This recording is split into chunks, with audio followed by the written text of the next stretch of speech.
సుపరిచితుడు, అందరికీ అభిమాన నాయకుడు, తెలంగాణ హీరోయిజాన్ని, డైనమిజాన్ని సినీ పరిశ్రమ ద్వారా ప్రపంచం మొత్తానికి తెలియజెప్పినటువంటి లక్షలాది కోట్లాది మంది అభిమాన నాయకుడు మన తెలంగాణ ముద్దుబిడ్డ విజయ్ దేవరకొండ గారికి ఈ చిన్నారులకు మళ్ళీ ప్రాణం పోసి పునర్జన్మను కల్పించినటువంటి మా వైద్యులకు, ఈ ఆసుపత్రిలో ఎంతో డెడికేషన్తో, ప్రేమతో, సహనంతో, ఓపికతో ఈ చిన్నారులకు, వారి తల్లిదండ్రులకు మంచి వైద్యాన్ని అందించినటువంటి ఈ ఆసుపత్రిలో పనిచేస్తున్నటువంటి వైద్య సిబ్బందికి, ఇక్కడికి వచ్చిన మీ అందరికీ పేరు పేరున నమస్కారం. నిజంగా శ్రీనివాస్ గారు అంటే నేను పొగడాలని కాదు, పొగడడం కంటే కూడా నిజంగా ఉన్న మాట, నా గుండెల్లో నుంచి నా మనసులో వస్తున్నటువంటి మాట ఏంటంటే, శ్రీనివాస్ గారు మనకు కనిపిస్తున్నటువంటి దేవుడు. దేవాలయంలో కనిపించని దేవుడి దగ్గర మనం మొక్కుతూ ఉంటాం, చేతులు జోడించి దేవుణ్ణి ప్రార్థిస్తూ ఉంటాం.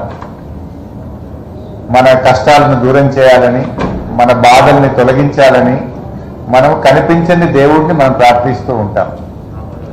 ఇవాళ శ్రీనివాస్ గారు ఇలాంటి ఆసుపత్రులను భారతదేశంలో 10 ఆసుపత్రులు నడుస్తూ ఉన్నారు. ప్రతి సంవత్సరం ఇప్పుడు మీరు చూశారా చిన్నారుల కళ్ళల్లో ఆనందం, వాళ్ళ తల్లిదండ్రుల కళ్ళల్లోని వెలుగులు చూస్తూ ఉంటే నిజంగా నాకు కడుపు నిండిపోయింది, అన్నం తిన్నంత సంతోషం కలిగింది. ఇలాంటి సర్జరీస్ ప్రతి సంవత్సరం 6,000 సర్జరీ చేస్తూ ఉన్నారు. అంటే శ్రీనివాస్ గారి యొక్క కృషి, సత్యసాయిబాబా గారి ఆశీస్సులు, ప్రతి సంవత్సరం 6,000 మంది చిన్నారులకు ప్రాణ ప్రతిష్ఠ చేస్తూ ఉన్నారు. అందుకే ఆయన నేను కనిపించే దేవుడు అన్నాను. ఉదయం లేచిన నుంచి సాయంత్రం వరకు ఆయన ఇంకేం చెయ్యడు. లైఫ్లో రిటైర్ అయ్యారు, పిల్లలకు అప్పచెప్పారు. తన సొంత డబ్బులను, ముందు charity begins from our home అని, ఎవరో ఇస్తే చేయడం కాదు, తన సొంత డబ్బులను ఖర్చు పెట్టి తనతో ప్రారంభమై ఎందరో దాతల సహకారంతో, నమ్మకంతో ఈ ఆసుపత్రులను ఇంత అద్భుతంగా నడుపుతున్నారు. మనం ప్రైవేట్ కార్పొరేట్ ఆసుపత్రుల్లో వెళ్ళి చూస్తూ ఉంటాం, ఇంత నీట్నెస్, ఇంత స్వచ్ఛత, ఇంత ప్రేమ, ఇంత మంచి ట్రీట్మెంట్ నిజంగా చూడగలుగుతామా? కమర్షియల్గా ఉంటుంది. ఆ తల్లిదండ్రులు మాట్లాడితే మీరు విన్నారు, నావీలో పనిచేసే ఒక తండ్రి మాట్లాడిన మాట విన్నాం, ఛత్తీస్గఢ్ నుంచి వచ్చిన వారి మాట విన్నాం, ఒరిస్సా నుంచి వచ్చిన మాట విన్నాం, ఆంధ్రప్రదేశ్ పలాస నుంచి వచ్చినటువంటి వాళ్ళతో కలిశాను. మన సిద్దిపేట అబ్బాయి కూడా ఉన్నాడు అక్కడ. ఎంతో మందికి ఎక్కడెక్కడి నుంచో వచ్చి ఇక్కడ వైద్యం పొందడం నిజంగా చాలా చాలా సంతోషం. ఇందులో మనందరం కూడా నేర్చుకోవాల్సింది ఏంటంటే, ఎవరో ఏదో చేయాలని చూడటం కాదు, ప్రతి మనిషి కూడా తోచినంత సహాయాన్ని ఈ జన్మనిచ్చినందుకు, ఆ భగవంతుడు మనకి ఇంత గొప్ప జన్మనిచ్చి మానవ జన్మని కల్పించినందుకు మనము కూడా ఒక మనుషులుగా తోటి వారికి సహాయం చేయాలి, సహకారం చేయాలనేటువంటిది మనం ఈ ఆసుపత్రిని చూసి, శ్రీనివాస్ గారిని చూసి నేర్చుకోవాల్సిన అవసరం. ఎంతో చేస్తూ ఉంటాం. నిజంగా నాకు కూడా అనిపించింది, ఈరోజు నేను this is the 3rd, 4th time surgeries అయ్యి పేషెంట్స్ బయటకు పోతా ఉంటే ప్రతిసారి వచ్చి ఆ పిల్లల్ని కలుస్తూ ఉన్న కొద్దీ నా గుండె ఉప్పొంగుతూ ఉంటుంది.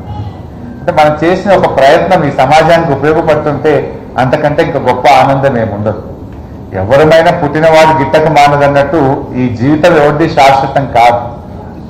నువ్వు ఎంత పెద్ద పదవి అలంకరించినావు, ఎంత ఆస్తి సంపాదించినావు అన్నది కాదు, జీవితంలో చివరిగా మిగిలేది నువ్వు చేసిన సేవలు, నువ్వు చేసిన పనులే శాశ్వతంగా నిలబడిపోతాయి.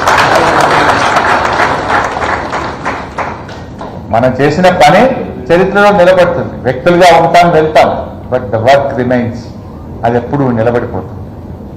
సో ఈరోజు నేను కూడా చాలా సంతోషంగా నా 1 సంవత్సరం యొక్క వేతనాన్ని ఈ ఆసుపత్రికి డొనేట్ చేయాలని చెప్పి డిసైడ్ చేస్తున్నా.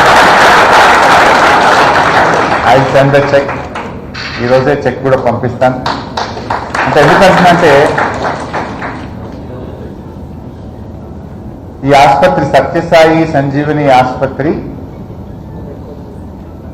ఇంకా ప్రాణం ఉంటుందో పోతుందో ఎలా అని కొట్టుమిట్టాడుతున్నటువంటి వారికి ఇది నిజంగా ఒక దేవాలయం. This is an temple. ఈ ఆసుపత్రిలోకి వచ్చినటువంటి వాళ్ళు దేవాలయంలోకి వచ్చినంత భావన కలుగుతుంది. దేవుడు ఎలా వరమిస్తాడో, నేను బతుకుతానో పోతానో అని ఇక్కడికి వచ్చినటువంటి వారికి ఈ ఆసుపత్రి ప్రాణ ప్రతిష్ఠ చేస్తా ఉంది. నిజంగా ఒక చిన్న అప్పుడే పుట్టిన పిల్లలకు గుండె ఆగిపోతుంది, గుండె రంధ్రాలు పడ్డాయి, హార్ట్లో కంజెషన్ ఉంది అన్నప్పుడు ఆ తల్లిదండ్రుల ప్రాణాలు విలవిలలాడుతుంటాయి. పేదవాళ్ళు, అప్పుడే పుట్టిన బిడ్డ, ఎవరికైనా బిడ్డ పుడితే చాలా ఆనందం ఉంటుంది. కానీ ఆ పుట్టిన బిడ్డ గుండెకు రంధ్రాలు ఉన్నాయి, ఆ పుట్టిన బిడ్డ ఇంకా బతకడం కష్టం అన్నప్పుడు ఆ తల్లిదండ్రుల ప్రాణాలు విలవిలలాడుతూ ఉంటాయి. ఒక రకంగా చెప్పాలంటే సత్యసాయి సంజీవని ఆసుపత్రి ఇప్పుడు ఒక చిన్నారికి శస్త్రచికిత్స చేసిందంటే ఒక్క గుండెని కాపాడలేదు, నా దృష్టిలో 3 గుండెల్ని కాపాడలేదు. విలవిలలాడే ఆ 2 గుండెలకు కూడా ధైర్యాన్ని ఇచ్చి ప్రాణం పోస్తున్నా మీ బిడ్డకని, అటు ప్రాణం పోసిన బిడ్డకు తల్లిదండ్రుల గుండెలను కూడా వాళ్ళు నిజంగా ప్రాణం పోస్తుంటే గొప్ప. 3 గుండెలు కాపాడుతున్నారు. ఈరోజు ఎంత మెమరబుల్ డే అంటే, ఈ రోజుకు 500 శస్త్రచికిత్సలను దిగ్విజయంగా పూర్తి చేసుకున్నటువంటి ఒక సుదినం ఈరోజు. ఇట్స్ గ్రేట్ డే నిజంగా చెప్పాలంటే. ఇంకా ఇప్పుడే శ్రీనివాస్ గారితో మాట్లాడుతుంటే అంటున్నారు నాతో, భవిష్యత్తులో ఈ సెంటర్ని ఒక రీసెర్చ్ సెంటర్గా కూడా మారుస్తాం. అసలు ఎందుకు ఈ చిన్న పిల్లలకు చిన్న వయసులో పుట్టినప్పుడే గుండెలో ఎందుకు ఈ సమస్య వస్తుంది అని దీని మీద మేము రీసెర్చ్ చేస్తాం. రోగం వచ్చిన వాళ్ళని నయం చేయడమే కాదు, రోగం రాకుండా ఉండడానికి అసలు రోగానికి గల కారణాలను కూడా అన్వేషించేటువంటి ఒక గొప్ప రీసెర్చ్ సెంటర్గా ఈ సత్యసాయి సంజీవని ఆసుపత్రిని అభివృద్ధి చేస్తామని చెప్పి ఇప్పుడే శ్రీనివాస్ గారు చెప్తా ఉన్నారు. It's a continuous process. ఇక్కడ మా ప్రసాద్ గారిని కూడా గుర్తు చేసుకోవాలి. మా ప్రసాద్ గారు ఈ ఆసుపత్రి ఇంత అద్భుతంగా నిర్మించి ఒక డెడికేషన్తో ఇంకా కూడా దీన్ని ఎక్స్పాండ్ చేస్తూ ఉన్నారు. ఇక్కడ వచ్చే పేషెంట్స్కు తల్లిదండ్రులకు డార్మెటరీ కానీ, డాక్టర్లకు క్వార్టర్స్ కానీ, ఇంకా ఈ హాస్పిటల్ని ఎక్స్పాండ్ చేసే విధంగా కూడా ఇక్కడ కార్యక్రమాలు చేయడం జరుగుతూ ఉంది. వారు కూడా ఎంతో గొప్పగా ఇక్కడ కృషి చేస్తున్నారు. వారిని కూడా నేను మనస్ఫూర్తిగా అభినందిస్తా ఉన్నాను. ఈ సందర్భంగా డాక్టర్ కేవీ రమణాచారి గారిని కూడా నేను గుర్తు చేసుకోవాలి.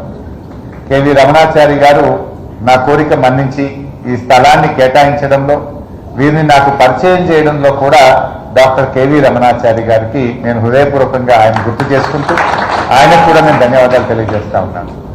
రమణాచారి గారి ఆలోచన, ప్రోత్సాహము, వారి పరిచయం ఇవాళ నేను ఈ ఆసుపత్రి ఈ ప్రాంతంలో రావడానికి ఉపయోగపడ్డది. వారికి కూడా నా హృదయపూర్వక ధన్యవాదాలు. మరిగా విజయ్ దేవరకొండ గారి గురించి మీ అందరికీ తెలుసు. జనరల్గా తెలంగాణ బిడ్డలు చాలా తక్కువగా ఉంటారు. ఆయన తల్లిదండ్రుల నుంచి కాదు, is a self made man. స్వతహాగా కష్టపడి ఒక హీరోగా అద్భుతమైన విజయాలు సాధించారు. జనరల్గా విజయాలు వస్తే కొంతమంది హీరోలు కొంచెం వారి యొక్క గర్వం రావడమో, వారి ఆలోచనలో మార్పులు చూస్తాం, వారి బిహేవియర్లో మార్పులు చూస్తాం. కానీ విజయ్లో నేను చూసింది, విన్నది, ఎంత ఎదిగితే అంత ఒదిగే మనస్తత్వం విజయ్. విజయ్ ఒక సక్సెస్ఫుల్ సినిమా యాక్టరే కాదు, ఒక మంచి మనసున్నటువంటి మనిషి. ఎందుకు ఈ మాట చెప్తున్నానంటే, కరోనాలో కొన్ని వేల ప్రాణాలను కాపాడడానికి తన సొంత డబ్బులతో కరోనాలో కొన్ని వేల లక్షల మందికి సహాయం అందించినటువంటి వ్యక్తి విజయ్ దేవరకొండ. అంతేకాదు, వారి తండ్రి గారి పేరు మీద, వారి కుటుంబం పేరు మీద ఎంతో మంది పేద పిల్లలను, పేద విద్యార్థులను స్కాలర్షిప్లు ఇచ్చి చదివిస్తున్నటువంటి ఒక మంచి మనసు కూడా విజయ్ దేవరకొండ. విజయ్ గారు ఎందుకు మరి కార్యక్రమానికి వచ్చారు? ఎందుకంటే ఆయన కూడా చిన్నప్పుడు 1వ తరగతి నుంచి 10వ తరగతి వరకు సత్యసాయి హాస్పిటల్లో స్కూల్లోనే చదివారు. ఆయన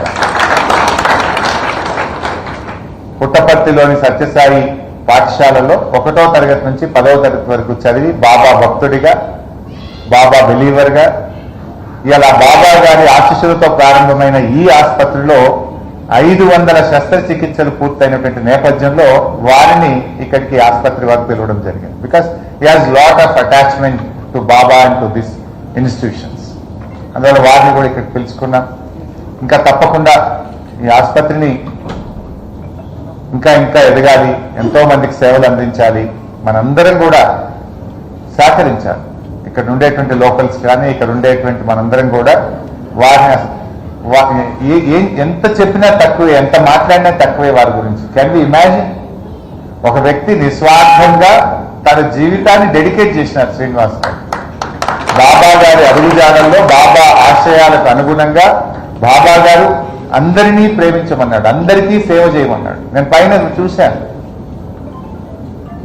పాల్వంచ నుంచి కొంతమంది కోయా ట్రైబ్స్ వాళ్లకు ఇక్కడ ట్రీట్మెంట్ దొరికేది. సిద్దిపేట నుంచి ఒక ముస్లిం మైనారిటీ బిడ్డ, 4 నెలల బిడ్డ, ముస్లిం మైనారిటీ 4 నెలలు అప్పుడే పుట్టిన బిడ్డకు ఇప్పుడు శస్త్రచికిత్స జరిగింది. ఇక్కడ కులం లేదు, మతం లేదు, పేదవాళ్ళందరికీ ఈ ఆసుపత్రి సేవలు అందిస్తుంది. ఇక్కడ రాజకీయాలు, కులాలు, మతాలు ఏవీ లేవు. స్వచ్ఛమైన మనసుతో నిరుపేదలకు, నిరాశ్రయులకు, ఆపదలో ఉన్న వారికి, గుండెలు ఆగిపోతున్న వారికి ఊపిరి పోస్తున్నటువంటి ఒక దేవాలయం లాంటి ఈ ఆసుపత్రి. నిజంగా ఇలాంటి ఆసుపత్రులకు వచ్చినప్పుడు, ఈ చిన్నారులను చూసినప్పుడు, ఇక్కడ అందుతున్న సేవ చూసినప్పుడు ఎంత ఆనందం అంటే అది మాటల్లో వెలకట్టలేనంత ఆనందం, గొప్ప అనుభూతి, ఒక గొప్ప సంతోషం. ఇలాంటి ఆసుపత్రి మన సిద్దిపేట ప్రాంతంలో, మన తెలంగాణ రాష్ట్రంలో ఏర్పాటు చేసి ఇంత గొప్ప సేవలు అందించినందుకు ఈ రాష్ట్రం పక్షాన, ప్రజల పక్షాన, మీ అందరి పక్షాన, ఆ చిన్నారుల పక్షాన శ్రీనివాస్ గారికి, ట్రస్టీస్కు, బాబా గారికి, మధుసూదన్ సాయి గారికి నా హృదయపూర్వక ధన్యవాదాలు. థ్యాంక్